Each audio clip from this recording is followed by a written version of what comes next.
Na, na, na, na, na. Here come the hot stepper. I'm the lyrical gangster. Big up the crew in the area.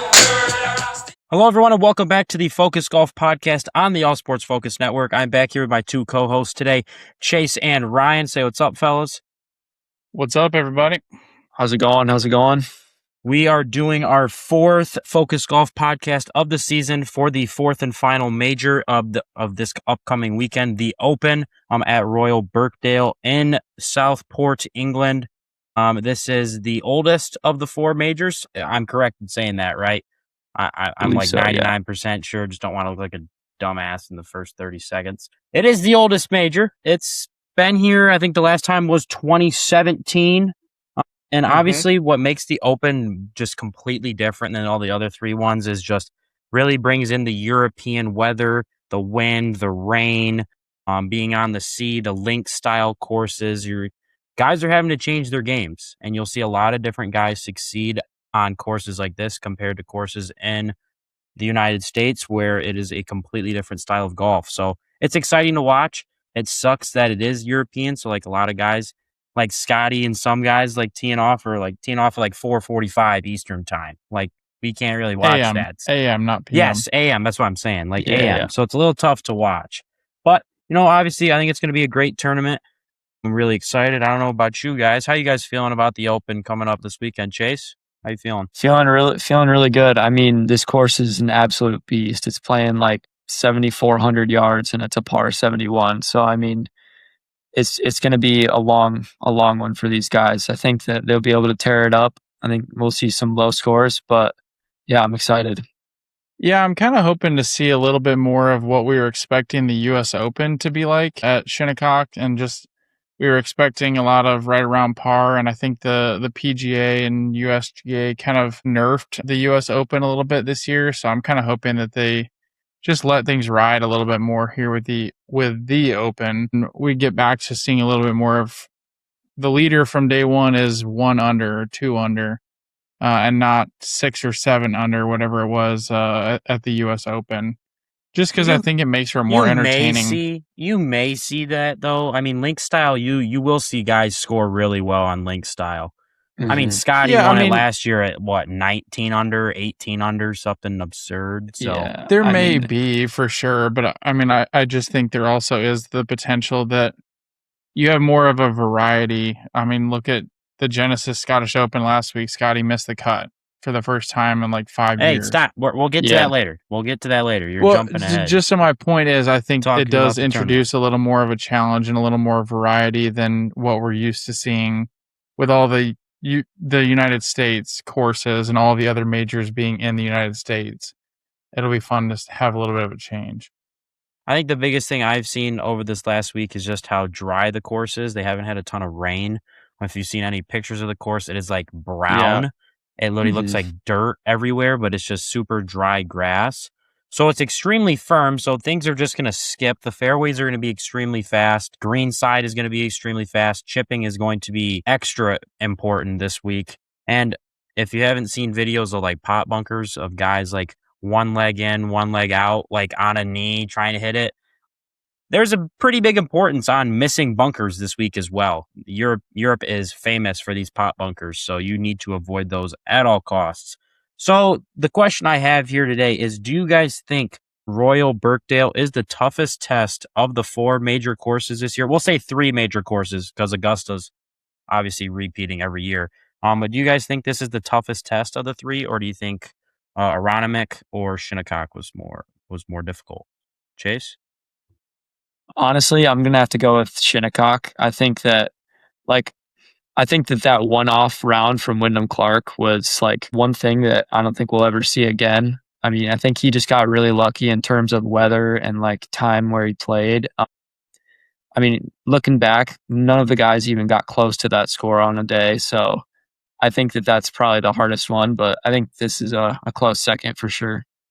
Yeah, I completely agree. I think overall Shinnecock is harder. I do think Wyndham just 100% benefited from the time that he played and how worried PGA was about how hard it was going to be. that they, like I said, a couple minutes ago, they really nerfed it. And a lot of other guys dealt with the weather delay that first day and had to stop playing and then go back to playing. Versus here, I think if you stay in the fairways, like you said, Andy, you're going to get the benefit of some bounces and a bit more of a rollout on your shots. And you're not necessarily going to be punished as much if you hit a good shot. The bounces aren't going to punish you as much as they would at Shinnecock. I agree. So you're moving on here to the biggest storylines coming in to this Open. We've got a couple different questions here. Starting off, Ryan mentioned it earlier, kind of stole my thunder, but obviously Scottie Scheffler lost his 78th streak of making the cut last week at the Scottish Open. So do you guys think Scottie Scheffler can defend his title after an uncharacteristic miscut last week? Chase, what do you think? I mean, honestly, I think it would be Scottie Scheffler to do something like that. I mean, I don't know. I feel like it's very uncharacteristic of Scottie to not make a cut. So I think he's definitely coming for blood here this week. It'll be interesting to see how he manages that situation.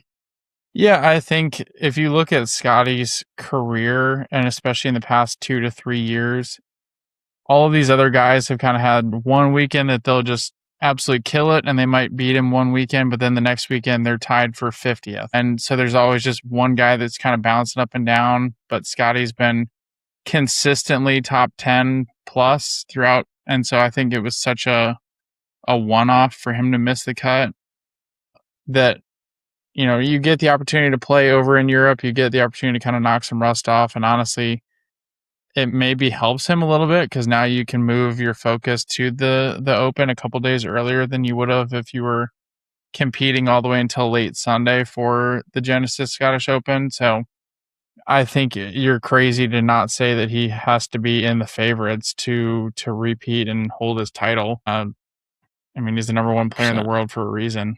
Yeah.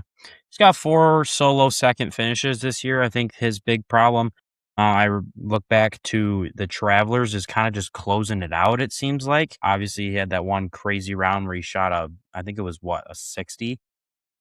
Yeah. On Friday at the Travelers, and obviously it was a very scoreable course, so guys were still up close to him, and Victor Hovland ended up winning in a playoff. But I think he has a chance.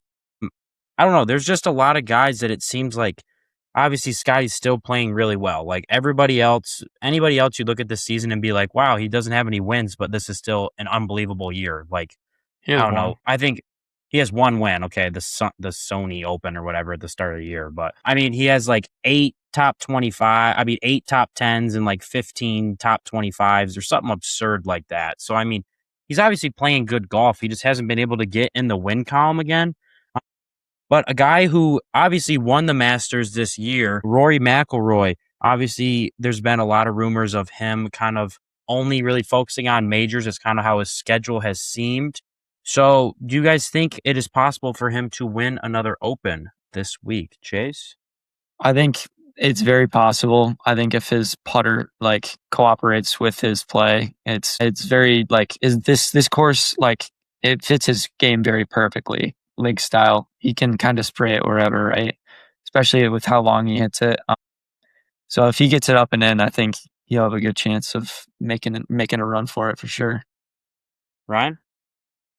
Yeah, I think you have to include him in the conversation for sure, but I think we also have to look a little bit back at last year and say, how did he perform last year? And I can remember watching and being like, oh, Rory's in the bunker over there, and he just hit into the crowd on the other side of the course, and then oh my gosh, he just hit into the water back behind the green, and then now he's hitting for double bogey. And so that's not to say that that's going to happen every year, but for me, there's a little bit of recency bias, I think, and looking at last year, and yes, he's kind of gotten the Masters demon off his shoulder a little bit, but I don't know.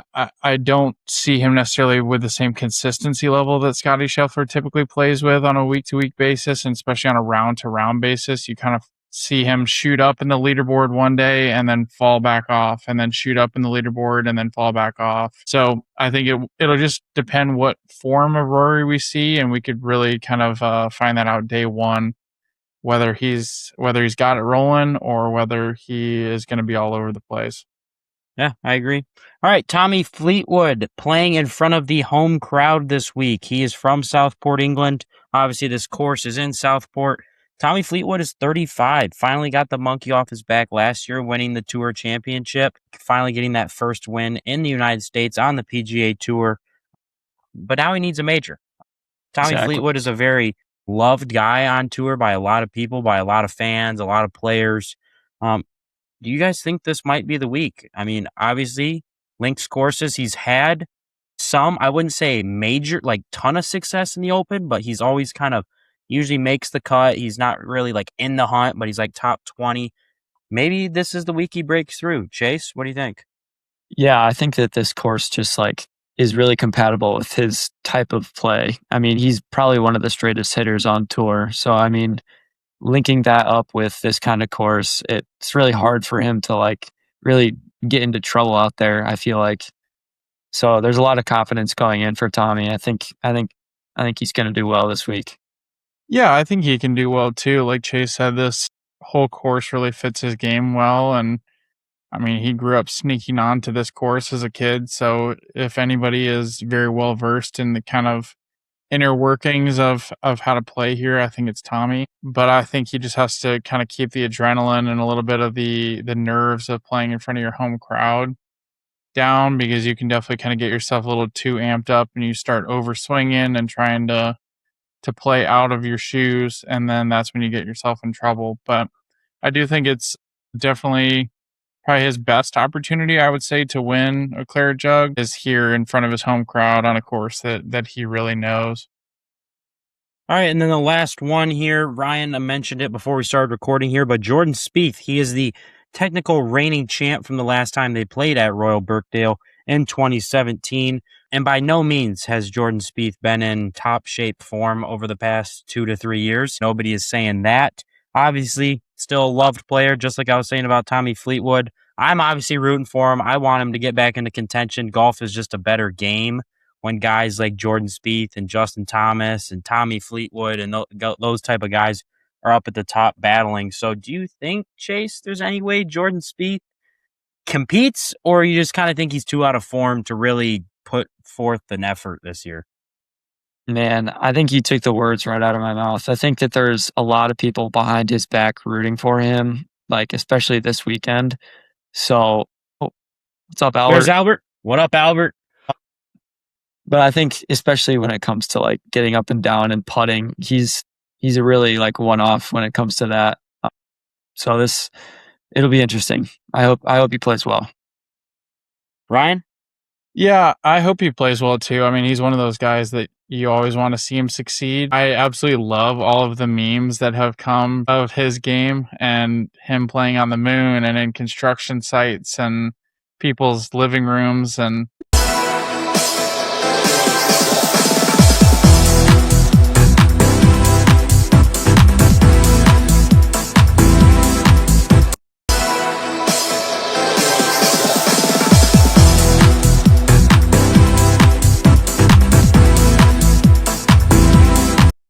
the people's creativity on the internet knows no bounds.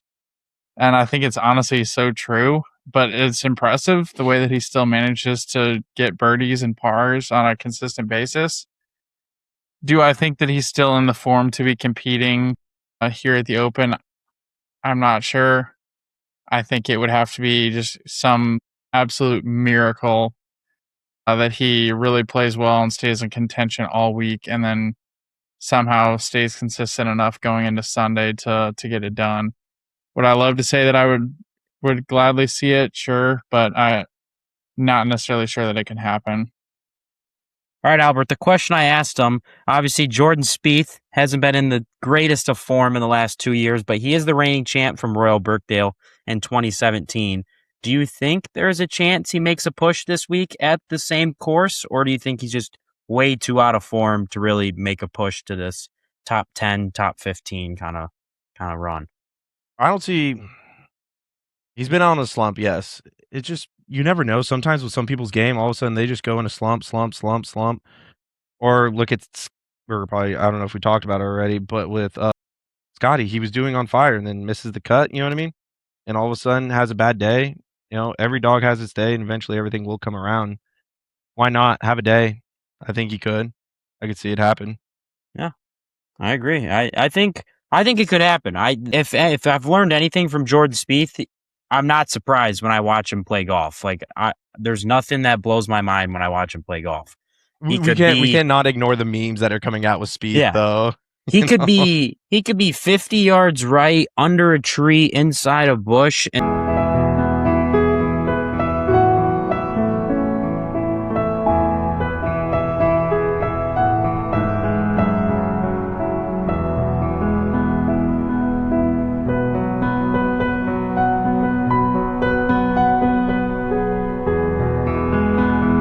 still somehow make par. Like that's just the type of golfer he is. But he'll be in the middle of the fairway and he'll make bogey. It's just like that's the type of golfer he is. From Happy Gilmore hitting it off the dude's foot. Yes, exactly. That is Jordan Spieth.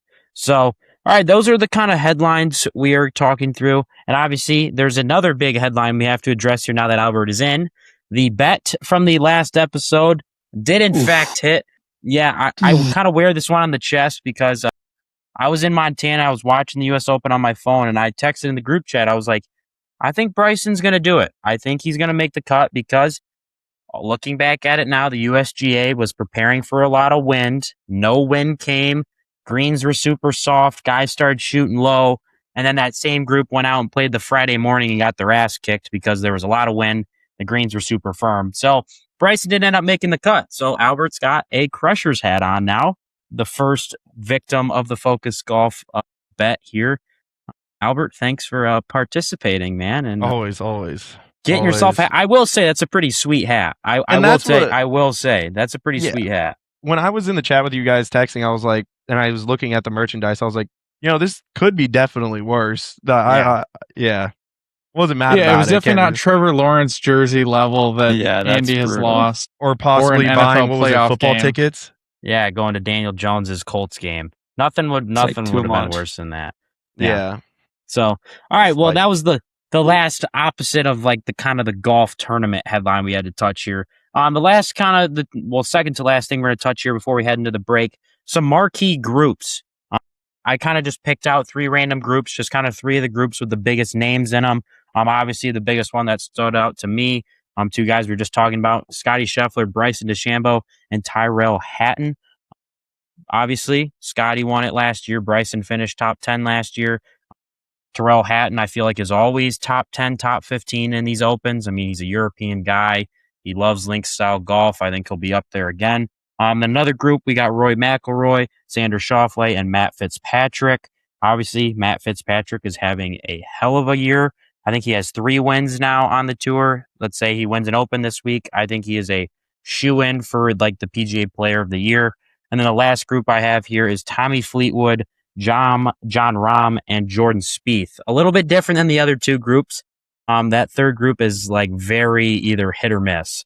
So obviously, looking here at these 3 groups, which group do you guys think has the most star power? I think all of us, we all know the answer here, but what do you guys think? And honestly, it's pretty close. If you look at it from top to bottom, I feel like you could go a couple different ways here. Chase, I'm going to put you on the spot. Which group out of those 3 do you think has the most star power?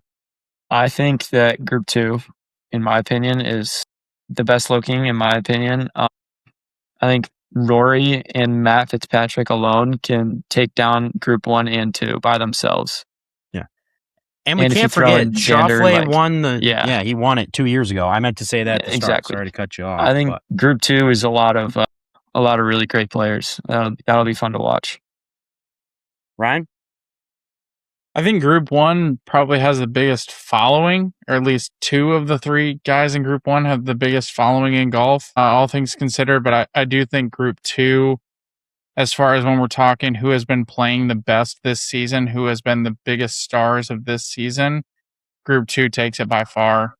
I think the overall play and just this pure striking ability of those 3, of Rory, Xander, and Matt Fitzpatrick, they are going to just light up this course and I think really play extremely well. Like you said, Bryson is going to bomb the hell out of the ball and who knows where it's going to go. Terrell Hatton is either he's on fire or he's a non-existent, and then Scotty is going to be there. And group 3, I think, is just the miracle trio.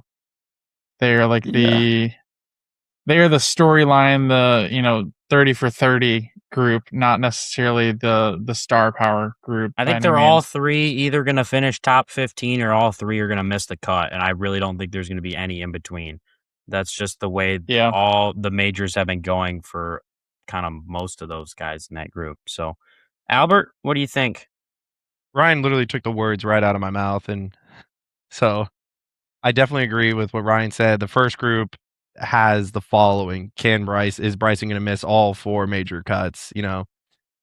Scotty, it's Scotty Scheffler, The DeChambeau Slam.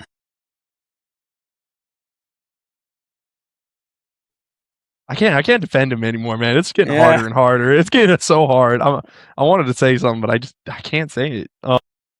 Roy, just like Ryan said, absolutely arguably the best ball strikers on the tour. Tommy, I mean, playing in front of a home crowd, you gotta love it. So I'd agree exactly, Ryan. I don't know how it's that, even though he said it all.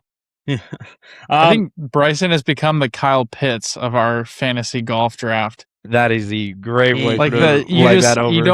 You don't want to not take him because I feel like the one time you don't is when he's going to go off. But then every time you take him and you regret you just look it. like an idiot. Yeah, you look like you always see the projected points and you're like, he's going to hit it. He's going to hit it. He's due, man. He's got to be due. So due. Sure, I think obviously the second group definitely has the most star power. Funny enough, I remember last year I think Brian was up here in Michigan when the Open was going on, so I was talking to him about it. I vividly remember saying, Scotty's game just doesn't fit links golf very well. He hadn't really done well in the Open before last year. And I remember saying, I was like, I think this is going to be the last leg of the Grand Slam he's going to get. And then he proceeds to go out and shoot 19 under and win the Open by 5 strokes. So again, I look like an idiot. But all you guys PSA just don't listen to anything Andy says about golf forecasts. Hey, I've been right more times than not this year. Okay, that was just one bad call out last year. But I just think focus on the one bad call. That's all we do. The one bad call. But I think the second group, it's just not really.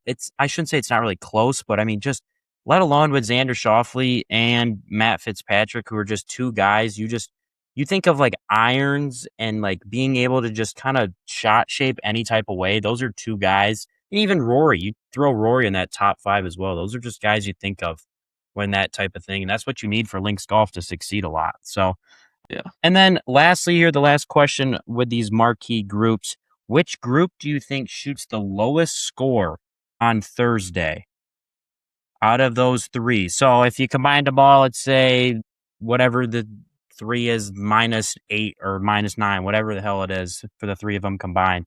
You don't have to give a score. We don't have to get that specific, but who do you think would be the lowest group? Chase? I'm going to go with group 1. I think that if Scotty and Bryson both play well, there's a solid chance that they're both top 5. So that's going to carry Hatton as well. So, I mean, he just has to play decent, but yeah, I'm going to go with group 1. All right. Ryan? Go crazy here. I'm going to say are we talking the whole weekend or just day 1? No. Just Thursday. We're just Thursday. Okay. Just Thursday. I'm going group 3. Wow. He's going I think Tommy riding the hometown high, and then Jordan Spieth always has one good day. And John Rahm he's been playing well, all things considered. So day 1, early on in the tournament, I like those 3. And then I expect all 3 of them to kind of struggle moving forward after that. Albert? I'm going to go group 2.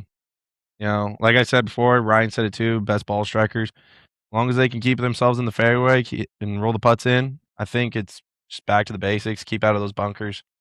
Yeah. So I'm actually going to go, I think it'll be group 1, but I think group 1 and group 3 have a clear cut advantage on Thursday just based on they are teeing off in the morning groups. And obviously the winds won't be as strong. And Rory's group is going off at technically 10:15 a.m. Eastern time, which is afternoon time in Europe. And that is when you see the strongest winds. and obviously things will be whipping in every which direction. So I think they have a little bit of an advantage teeing off that early on Thursday morning. So that's why I think Group 1 will shoot the lowest. And I got a feeling in my heart, man. I don't know. I don't know if you guys watched that most recent Bryson DeChambeau video of him in like the redwood forest, and he was just like getting all spiritual. I'm like, dude, think he unlocked Great, so we something. got an Aaron Rodgers of golf now. Yes, we do. Exactly. He's aligned all his chakras and everything, whatever he's into. He's got his 3D printed clubs now. He's got a full set. I think he's going to shoot well. Not saying he's going to win it by any means, but I think he'll shoot well at least one of the days. All right, so the last thing we talk about here before we hop into the break, I'm going to go around the horn here. We're each going to give just one. Chase, I'm going to go to you first. I'm going to ask for a sleeper, kind of a guy you we haven't really talked about at all. Can be completely shout out. Who do you want to be your sleeper of the tournament? I got you. Let's go with. I think this guy won last week, right? Tom Kim, didn't he win last week? Yep, he did. Yeah, I'm gonna go with Tom. Yeah, that's a great shout. I just saw him like make a hole in one. He has to win like, the Asia Cup in order to not have to go into military service in South Korea. What? South Korea prayers up to Tom Kim. Let's pray to God that at the age of 25, you have to go in for 2 years of military service, unless there's like sports exemptions for winning gold medals or certain high level events in your sport. So he has to win. So I'm hoping that doesn't happen. If he wins the major, I think that would technically count. I believe it's gotta. Surely, it's gotta. Prayers up to Tom Kim. Tom Kim's Chase's sleeper. Besides the whole military thing, Ryan. Dark horse. I'm gonna go Robert McIntyre. No, not sleeper. Not sleeper. We're going dark horse. You're getting dark horse. Who's getting your dark horse in the tournament? Honestly, I'm still going to go Robert McIntyre. I think, he grew up playing in Europe. He's kind of shown up in some of these big moments in European courses, maybe not as much so in the U.S. And again, one of those guys that we kind of talk about that as it moves over to the European link style courses, I think he has a potential to kind of come from behind, not really as a talked about guy. And then Albert, a lock for the top 10, a guy you could comfortably say, I will know will get top 10. Matthew Jordan. Who?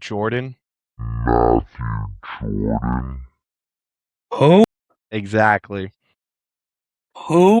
He's a lock. It was doing, I was listening to a podcast just recently, and they were literally just talking about the Open this weekend about like dark horses and stuff like that. Like it was like a PGA. He's from Liverpool, grew up playing league styles golf and all that. And so he's kind of playing back in his hometown. Not hometown, but so. He's your lock to make the top 10 though? Wait, lock to make top 10? I thought we were going back to dark horses. My bad. No. Totally misread that. I was about to say. That's what makes so much reason. I was like, why the fuck is everybody so quiet right now? Totally misread that whole situation because I thought we were going off Ryan. I don't need to explain myself. Dude, I was like, what? Who the hell is that? I said top 10, and Albert said Matthew Jordan, and all of us said, who in the hell is that? Yeah. Exactly. Never mind. I was Googling him. I was like, who is this dude? Yeah. I was literally doing quick guesses on my phone right now. All right, we're scrapping the last 45 seconds. Albert. No. Who is your top 10 lock? Top 10 lock. We're going to go back to Scotty. We're going to have to go back to Old Reliable. Okay. Locking that one in for sure. That's fair. You got to make that one for sure. Better one. My bad. Got to take a lock after that absolute scorching hot take. Yeah. On the one before. Comments are going to be absolutely firing on that one. Now watch, Matthew Jordan's going to go win the freaking Open, and Albert's going to be like, no, I meant him. All right, so that is going to do it for our little preview here of the Open Championship. We're going to hop into a break here, and we're going to come back, and we're going to do our draft for the Open Championship. We'll see you guys after the break. Let's be honest, most golf clothing hasn't changed in decades. It's stiff, boxy, and built for clubhouse dress codes, but not for real life. That's why we created Focus Golf. Focus Golf is a modern golf clothing line designed for performance, comfort, and style, on the course and everywhere else. Its lightweight, breathable fabrics, an athletic fit, Clean and versatile designs that move with you, not against you. This is gear you can play 18 holes in, hit the range, and still wear straight to dinner without thinking twice. There's no loud patterns, no outdated styles, just sharp golf apparel built for how the game is actually played today. So if you're done choosing between comfort and style, it's time to upgrade. Check out Focus Golf at the All Sports Focus Network website and use code FG10 for 10% off your first order. Focus Golf, built for golf, worn everywhere. Welcome back from the break, and like that commercial just said, go use code FG10 to get 10% off your first order. We've got American flag hats. We got the Focus Golf polo like Albert has on. We have the normal white and black hats. We got the normal polo colors. So go get yourself. We got quarter zips, towel. Go get your stuff at allsportsfocusnetwork.com. All right, hopping in here to the draft. A little recap for the U.S. Open. Someone finally dethroned Ryan. We were not letting Ryan get a three-peat, but Ryan went from one extreme to the next. Ryan got last place, scoring with 236. Albert got third place with 185. And then me and Chase with the close race. Chase finished in second with 151, and I won it with 150. So can't really get much closer in the U.S. Open. I think it's only right. The U.S. Open, that me and Chase end up 1 point away. So here we go. Hopping into the Open. Ryan, the floor is yours. We're the number one pick, and I think we know where you're going to go. So not really much to say. Scotty Scheffler. Yep. All right, Albert. Rory McIlroy. Chase. Matt Fitzpatrick. All right. And I'm taking Xander Schauffele. And then, you know what? We were just talking about him. He could do really good or really bad. Hometown guy. I'm taking Tommy Fleetwood. I thought you were going to say Matthew Jordan. Yeah, Matthew Hell Jordan. no. Chase, back to you. John Rahm. Albert. Tommy, hometown boy. I just took Tommy. Oh, my bad. Dude, I'm off today. You could take the other Tom Yeah. Kim. Tom Kim. Be a bit of a reach. Oberg? Ludwig? Yeah, Ludwig. There you go. All right. Ryan, back-to-back picks here. Give me Colin Morikawa. And then Wyndham Clark. Shout out Wyndham, man. Get kind of a career resurgence here after that U.S. Open win. Albert, back to you. Schauffele gone or no? Yep. Mm-hmm. Hovland, Victor. Victor's not. Victor is not taken. Yeah, I'll take Victor. Victor Hovland. Chase? Shane Lowry. Ooh, that's a good pick. A guy who's had success in the Scottish Opens, finished in T3 last year. I'm taking Chris Gotterup. Shout out Chris Gotterup as well. He's got 3 wins this year. I think him, Matt Fitzpatrick, and Cam Young, who all have 3 wins, if any 3 of them win this Open, I think they are a lock for like the PGA Player of the Year award, which comes with like some crazy money bonus. And then with my next pick, I'm gonna take Tyrrell Hatton. Chase, back to you. Rob Mack. Bobby Mack. Albert. I think I'm going to take Cam Young. Cam Young, good pick. Ryan. JJ Spawn and Justin Rose. My days. Nobody's picked Bryson yet. Who was your second one? Sorry, Ryan. Justin Rose. Did I hear you say JJ Spawn? Yeah. JJ. By the way, JJ Spawn is going for the Spawn Slam as well if he misses all 4 cuts. Him and Bryson are on the same thing here. U.S. Open champion as well from last year. I was actually thinking about this. Ryan, thank you for reminding me. A guy who won that U.S. Open and then played so well in the Ryder Cup, I was thinking in my head, I was like, this is going to be not like a top 10 guy consistently. I feel like he's always going to be up here, keep competing. I feel like it's gone the opposite direction for JJ Spawn.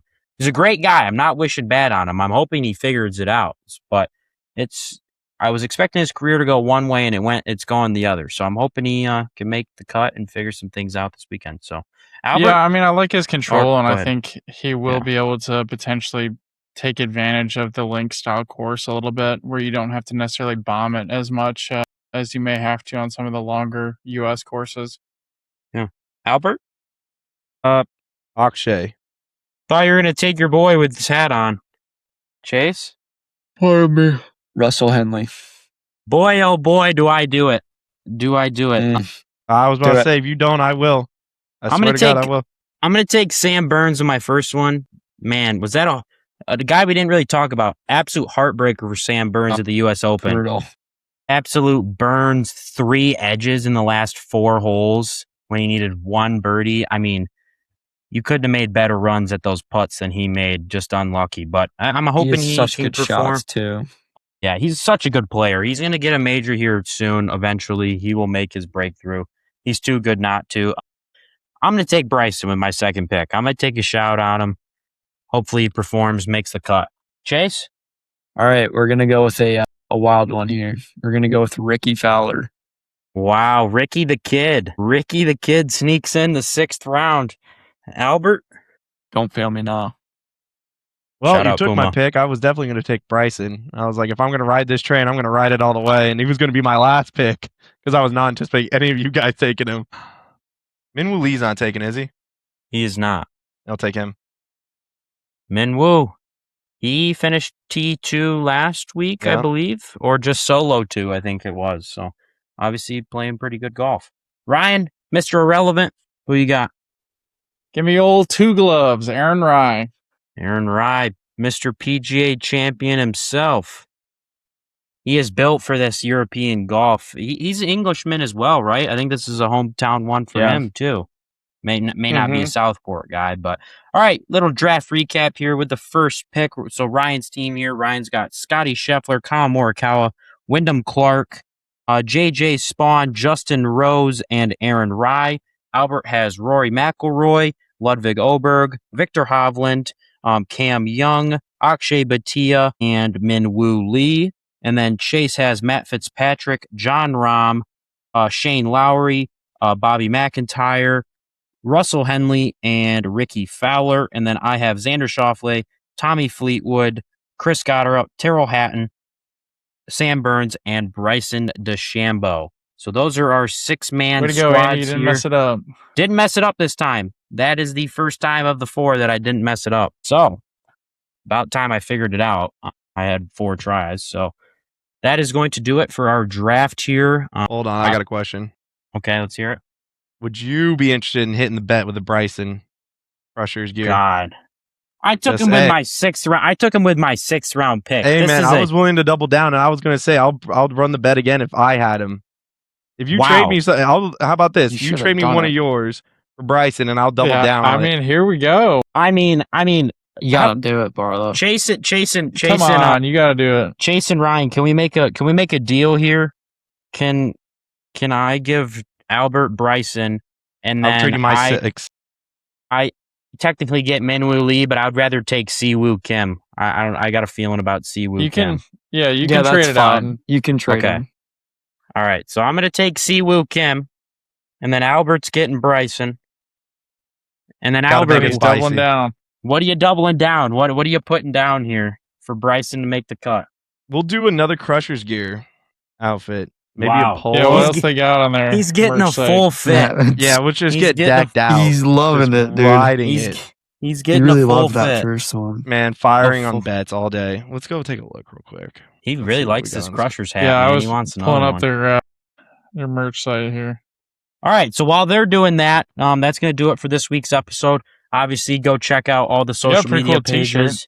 Yeah, the Instagram we page, the YouTube, the TikTok, the merch site, the website, allsportsfocusnetwork.com.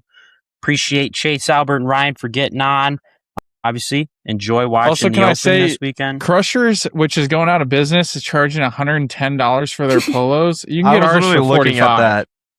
So, all I'm saying, more than double the price for a company that's going out of business. You And can I get ours will- for $45. And I will say, if you had to compare brands, Reebok versus Adidas, I don't know about you. I'm more of an Adidas guy.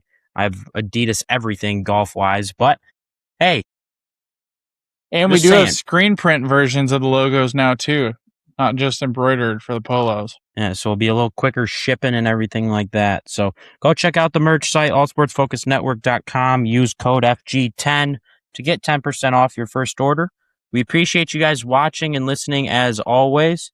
And go check out the most recent Break 60. I haven't broken the news to Chase yet, but our last Break 60, the filming was, I don't know what happened to the footage, but me, Chase, Gage, and Alex did not break 60. The film did not work with the ball tracer, so it just looked terrible. So we shot a 62, but me and Chase will be reattempting break 60 with some guests here in the next week or two. So we will be having a video coming out very shortly. The previous break 60s with the 3 Barlow siblings, Yes, as well. So me and Chase will be out. getting one of Chase's old high school golf teammates that is a little bit better than me by a good margin. So Chase will have a little bit more successful teammate here to give him some more better shots. So hopefully we can get her done. Should be able to get it done. Come on, boys. Come on. Yeah, we'll be able to get her done. So like I said, we appreciate you guys as always, and we will see you guys in the next one. See ya.